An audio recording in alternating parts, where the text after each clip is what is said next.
अब जो प्रसंग चल रहा है, जिन महापुरुषों ने परमात्मा को देखा उन्होंने बताया कि वो भगवान ऊपर रहता है, ऊपर, और वहां से चल कर आता है, हमें मिला, उसको मिला, ऐसे मिला, सारे प्रमाण है हमारे पास।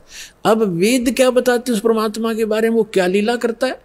यदि वेदों में भी वही प्रमाण मिल जाता है जो उन महापुरुषों को मिला जिन्होंने बताया कि मुझे भगवान मिले परमात्मा और सचखंड लेकर गए, मुझे वापस छोड़ा, वो है परमेश्वर ब्रह्म, वो कंप्लीट गॉड है। और उसी वैसी ही लीला वेद बताते हैं, तो आप अपने आप समझ में आ जाना चाहिए, अगरम अगरम खत्म हो जानी चाहिए प्राणी की, और बिल्कुल हो जाएगी। और कहते हैं आंखों देख कर भी जो नहीं मानता, जानबूझ साची तजय और करे झूठ तने, ताकि संगत है प्रभु स्वप्न में बिना दी। इसे नालायक आदमी तो कहते स्वप्ने में भी नहीं मिला, जो आंखों प्रमाण देख कर फिर बकवास करता है, झूठ बोलता है, रामपाल ये करता है, कहाँ लिखा लिखा दिखाने लग रहा है, मैं सारे सदग्रंथ प्रमाणित कर रहा हूँ, सामने दिखा रहा हूँ, फिर भी कहता है, झूठ बोलता है, तो वो स्वार्थी और काल का पक्का दूत है। उस व्यक्ति का मुंह नहीं लागना चाहिए, उसकी बात नहीं सुननी चाहिए अपना सफल होने के लिए। आप जी को इतना स्पष्ट हुआ कि परमात्मा जब शिशु रूप धारण करके आता है दूसरी सतिथि में, 3 प्रकार से हमारा धारण पोषण करता है, हमारा कल्याण करने के लिए 3 प्रकार के शरीर में वो लीला करता है। एक तो सतलोक में रहता है, वहाँ तो बहुत तेजों में शरीर है, वहाँ से हल्का तेजपन रूप बना करके, और दूसरे सतिथि में एक शिशु रूप धारण करके प्रत्येक युग में परमात्मा मिलते आते हैं, ऐसा लीला करते हैं। उनकी यही लीला परवरिश की लीला कुंवारी गांव से ही होती है। और तीसरी सतिथि में वो महात्मा साधु संत का रूप बना के कभी भी कहीं प्रकट हो जाते हैं और अपनी अच्छी आत्माओं को मिलते हैं, उनको ज्ञान समझाते हैं। उनके विषय में आपको बहुत बार बताया है कि किन किन महापुरुषों को वो मिले हैं, और उन्होंने फिर बताया कि हमको परमात्मा मिले अनंत कोट ब्रह्मांड का एक रति निभार, और सतगुरु पुरुष, पुरुष माने परमात्मा, भगवान, कंप्लीट गॉड, कबीर हैं, कुल के सिरजनहार। अब वेद क्या बताते हैं परमात्मा की महिमा, क्योंकि परमेश्वर ने कहा कि वेद मेरा भेद है, मैं ना मिलूं वेदन के माही, और जौन वेद से मैं मिलूं वो वेद जानते नहीं, कि वेद मेरा भेद है, मेरी महिमा का गुणगान करता है वेद, लेकिन वेदों में वर्णित विधि से मैं मिल नहीं सकता, मेरी महिमा तो कंप्लीट है। लेकिन जिस वेद से, वेद माने ज्ञान से, तत्व ज्ञान से मैं मिलूं, वो ये चारों वेद जानते नहीं, इनमें वो ज्ञान नहीं है, उसका ज्ञान स्वयं ही परमात्मा ने आके बताया। अरिविश दास को भेज रखा है, लाभ उठाओ प्राणियों। ये देखो, अब आपको ऋग्वेद दिखाते हैं। ये है ऋग्वेद, ये कहाँ से प्रकाशित है? सार्वदेशिक कार्य प्रतिनिधि सभा, महर्षि दान भवन, रामलीला मैदान, नई दिल्ली से। ये कौन इसके भाषा, आर्य भाषा ये मुद्रक है। कमाल की बात है कि जो व्यक्ति परमात्मा को निराकार बताते हैं कि वेदों में निराकार लिखा, वो अनुवाद कर रहे हैं। कैसी अद्भुत लीला उस परम पिता की पुण्यात्माओं आप पर रहम कर रखा है। यदि इन वेदों में ये ना लिख रखा होता, अनुवाद नहीं कर रखा होता इन्हीं के द्वारा, तो ये कभी भी आपको ऊपर नहीं आने देते कि रामपाल दास साची कह रहा है। लेकिन वो तो अन्य प्रमाण बहुत से देता दास, और भगवान जो लीला करता वो करके दिखाते, प्रमाणित हो जाता, लेकिन और ज़्यादा समय लग जाता, ये भ्रमित करने वालों का दाव लगा रहता। अब इनका दाव कति समाप्त हो गया, इन्होंने अपने कर कमल से अनुवाद कर रखा। अनुवाद सही है, उनकी सोच गलत है, उनका अनुभव गलत है। महर्षि दानंद ने सत्यार प्रकाश नामक एक पुस्तक का निर्माण किया है, रचना की है। उसमें उन्होंने स्पष्ट लिखा है कि मैंने इस पुस्तक का निर्माण वेदोनुसार किया है, वेदों के प्रमाणों को हल्का सरल करके लिखा है, और उसमें स्पष्ट है कि वेदों के विपरीत ज्ञान है सारा। महर्षि दानंद और उसके सारे चेले परमात्मा को निराकार बताते हैं, उसका कोई स्थान नहीं है, वो एक देशीय नहीं है, एक स्थान पर नहीं रहता। और देख वेद क्या बताते हैं, वो एक देशीय है, भवनों के सब लोकों के ऊपर के स्थान पर रहता है, और वहाँ विराजमान है, धूलोक के तीसरे पृष्ठ पर रहता है, एक देशीय है। तो ये महर्षि दानंद का कंप्लीटली अज्ञानी आदमी था पूर्ण रूप से, और उसी अज्ञान के आधार से उनके द्वारा भ्रमित आर्य समाज है। दास का उद्देश्य किसी की निंदा करना नहीं, केवल आपको सही दिशा देना उद्देश्य रखता हूँ कि आपके समझ में आया नहीं, ना इन ऋषि महर्षि इन ब्राह्मणों का समझ में आया, इस दास पर दया करी, इसका पूरा मानव समाज लाभ उठाओ, सबका कल्याण होगा, हमने किसी से द्वेष नहीं। ये देखो ऋग्वेद मंडल नंबर 9 सूक्त 86 और मंत्र नंबर 26 पढ़ेंगे। इसमें लिखा है कि यज्ञ करने वाले यजमानों के लिए परमात्मा, यज्ञ माने धार्मिक अनुष्ठान, करने वाले यजमान माने भक्त, साधना करने वाले साधकों के लिए परमात्मा, सब रास्तों को सुगम करता हुआ उनके विघ्नों यानी संकटों को मर्दन करता है, नष्ट करता है, उनको पवित्र करता हुआ और अपने रूप को सरल करता हुआ। क्योंकि सतलोक में परमात्मा का रूप आपको बताया दास ने कि बहुत तेजों में है। अगर वो एज इट इज आ जावे यहाँ पर उसी तेजो युक्त शरीर से, जिसके एक रोमकूप में करोड़ सूर्य करोड़ चंद्रमा मिला दे, इतनी रोशनी तो हमारी चरम दृष्टि नहीं दे सकती। हम देख सूर्य को नहीं देख सकते, और वो तो करोड़ों सूर्य एक रोमकूप में इतना प्रकाश इतनी चंद्रमा मिला दे। तो इसलिए परमात्मा अपने रूप को सरल करके आते हैं। जैसे एक कक्ष में, कमरे में 1000 वाट का ट्यूब है, 500 की है, 100 की है और एक 0 की भी है, या 10 वोल्टेज की है। सब बंद करके एक 10 वाट की चालू कर दी या 5 वाट की, तो जितना आवश्यक प्रकाश उससे है वो हो गया, बाकी वो है विद्यमान लेकिन वो प्रकाश ऑफ कर लिया। ऐसे वो परमात्मा का जो शरीर है इतना नूरी है, उसको कम करने के लिए वो अपने उस ऐसे स्विच ऑफ करके ओनली सिंपल सा प्रकाश युक्त शरीर यहाँ रख लेते। तो उसका प्रमाण यहाँ देखिएगा, ये पढ़ रहे हैं ऋग्वेद मंडल नंबर 9 सूक्त 86 मंत्र 26 पढ़ रहे हैं, 86 का 26। अपने रूप को सरल करता हुआ, अपने रूप को शरीर, अपने रूप को सकल को सरल करता हुआ वह कांति में परमात्मा। ये देखो इन्होंने यहाँ गड़बड़ी कर दी। ये देखो यह है कबीर, हम कबीर बोले, बै बोला ना, हम कबीर, वेदों को वेद बोलते हैं, तो यहाँ कबीर, हम इस यू कबीर लिखा, कबीर।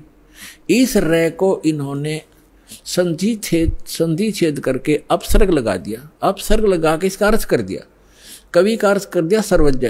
कवि कोई सर्वज्ञ नहीं होता, ना आज तक होया है, परमात्मा ही सर्वज्ञ होता। यहाँ अर्थ नहीं करना चाहिए था, अर्थ करके अनर्थ किया इन्होंने। यदि कहीं किसी काव्यकार की महिमा वर्णित हो और वहाँ कवि शब्द हो तो वहाँ अर्थ किया जा सकता, काव्यकार कर दे, सर्वज्ञ वहाँ भी नहीं किया जा सकता। तो यहाँ कबीर देव लिखना था। आपको प्रमाण दिखाते हैं, जैसे ये एक पुस्तक है यजुर्वेद, इस पर ऊपर रे लगा हुआ है। अब इसी में प्रमाण दिखाते हैं आपको। ये देखिएगा, ये यजुर्वेद है, ये महर्षि दानंद द्वारा ही इसका अनुवाद है। ये प्रकाशक सार्वदेशी कार्य प्रतिनिधि सभा 2/5 महर्षि दानंद नई दिल्ली से, और ये महर्षि दानंद द्वारा इसका अनुवाद है, और ये यहाँ से छपा। इसके हम आपको ले चलते हैं 36वें अध्याय के, यह 60-30 अध्याय यानी 36वां अध्याय, 36 60-30 36 36 36। और यहाँ आगे हम, ये यजुर्वेद है, और यहाँ देखिएगा इसका प्रथम मंत्र है। इसमें लिखा है कि रचम वाचम प्रपदे मनो यजु प्रपदे, ये यजु शब्द है, इसका 2 अपसर्ग लगा रखे। अब इसका अनुवाद महर्षि दानंद जी ने यहाँ कर रखा है, देखिएगा इसमें यजु, ये यजु शब्द है, इसका अर्थ यजुर्वेद लिख दिया, बिल्कुल सही। अगर इसका अर्थ कर देता तो ये महिमा यजुर्वेद की थी, और यहाँ यजुर्वेद लिखना पड़ा, ये रे ला के, हमको यजुर्वेद बोलना, यजुर्वेद, तो यहाँ रे इसने यजुर्वेद लिखा, बिल्कुल सही लिखा। अगर यहाँ अर्थ कर देते तो महिमा यजुर्वेद की थी, तो कैसे समझते कि किसकी महिमा, ये अनर्थ हो जाता।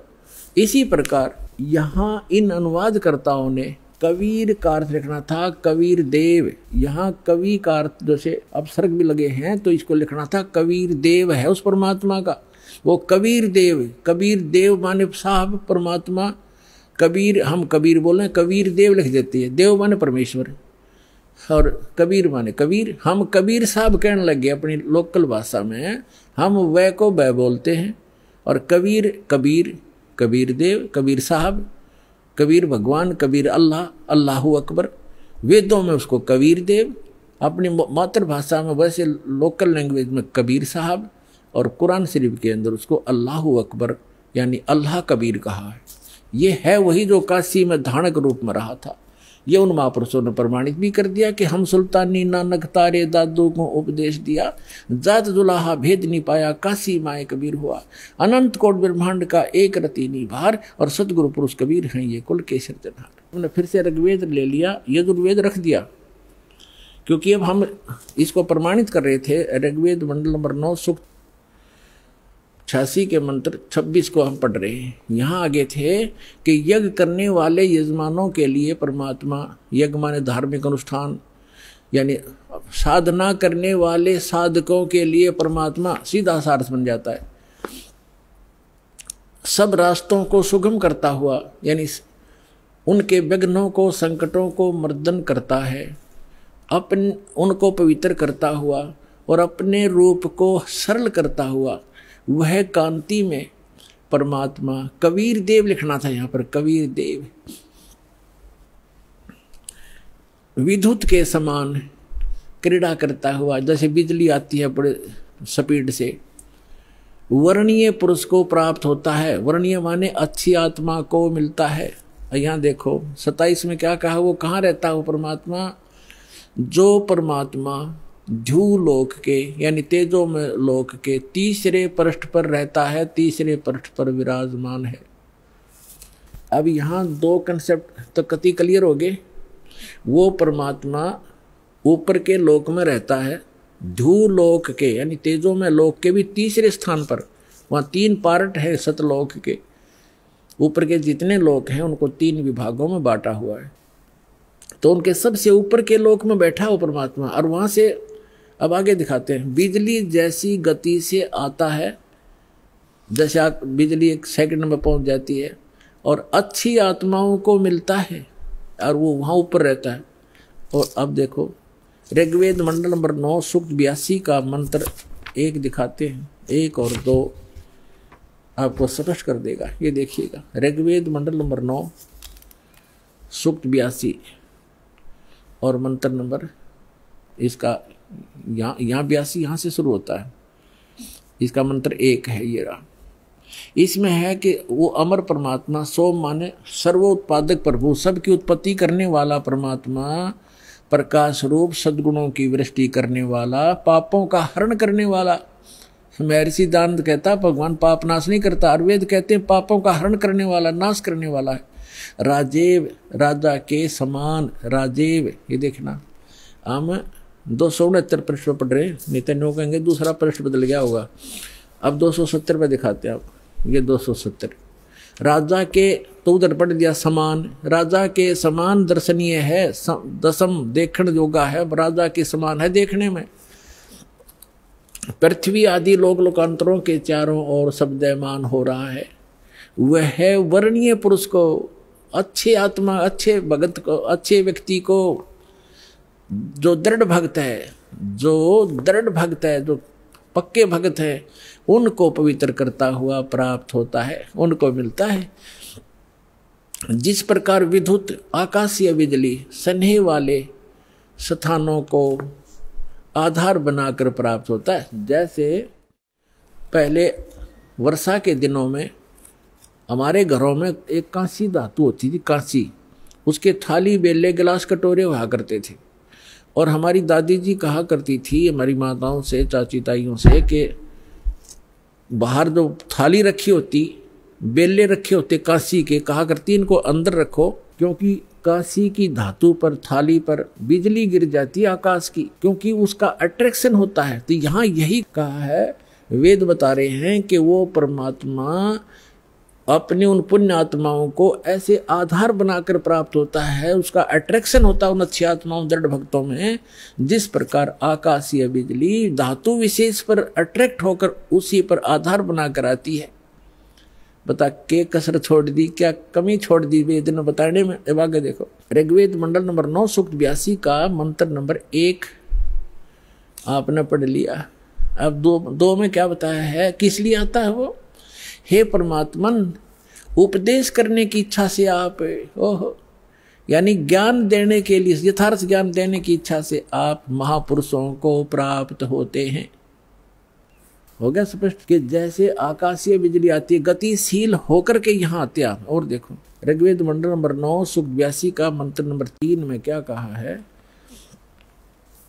पवित्र यज्ञों में रक्षा से आप प्राप्त होते हैं, पृथ्वी आदि लोकांतरों में गति करते हुए, सर्वव्यापक नहीं, आप है गति करते हुए, ये गलत लिखा है, इन्हें अपनी सोच थोड़ी अड़ाई है। आप माने आप स्वयं गतिशील होकर विराजमान होते हैं। है आप स्वयं गतिशील होकर वहां से चलकर आते हो, ऊपर धूलोक के तीसरे पृष्ठ में रहते हैं, वहां से गतिशील होकर के आप हमारे यहाँ पर आते हो, अच्छी आत्माओं को मिलते हो। अब और ऋग्वेद मंडल नंबर 9 और सूक्त नंबर 54 का मंत्र नंबर 3 दिखाते हैं, देखिएगा। ऋग्वेद मंडल नंबर 9 सूक्त 54 का और मंत्र नंबर 3 है।